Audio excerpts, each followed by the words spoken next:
how the Socratic method, this systematic questioning approach, could cut through so much mental noise.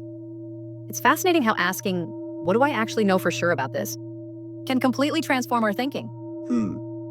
That reminds me of this meeting I was in last week, where everyone was nodding along to this terrible plan, and just one good question changed everything. That's exactly what makes this method so powerful. And you know what's really interesting? It pairs perfectly with this Stoic technique called premeditatio malorum, which sounds intimidating, but is basically strategic worst-case scenario planning.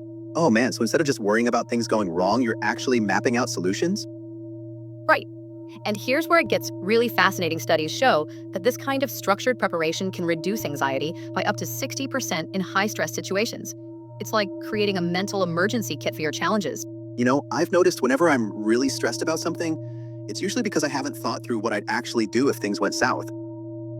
Exactly, and that's where this third practice, the Buddhist Anapanasati, comes in. It combines breathing meditation with analytical thinking, and research shows it can improve decision-making clarity by about 40%. So these three approaches actually work together, like a mental toolkit?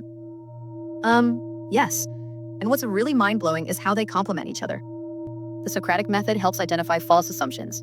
The Stoic practice prepares us for challenges, and the Buddhist approach keeps us centered through it all. That's making me think about how this could help with modern problems like social media anxiety or information overload. Well, that's such an interesting application.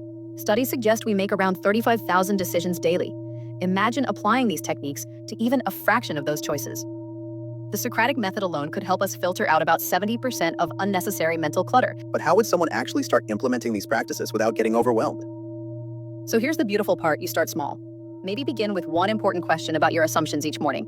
Research shows that consistent small practices are 80% more likely to stick than trying to make big changes all at once. That makes it seem much more doable than I initially thought. And you know what's really powerful? These aren't just philosophical concepts, they're practical tools refined over literally thousands of years. Modern neuroscience is actually validating what these ancient philosophers figured out through observation and practice.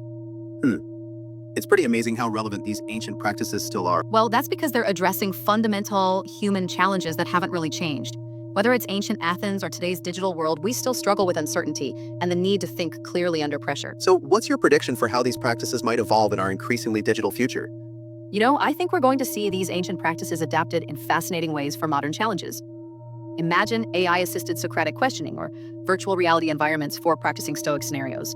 The core principles will remain the same, but the applications will keep evolving to meet our changing needs. And that might be the most important takeaway: these practices have endured because they work with the fundamental structure of human thought and emotion. They're not just surviving, they're thriving in our modern world because they address timeless human needs.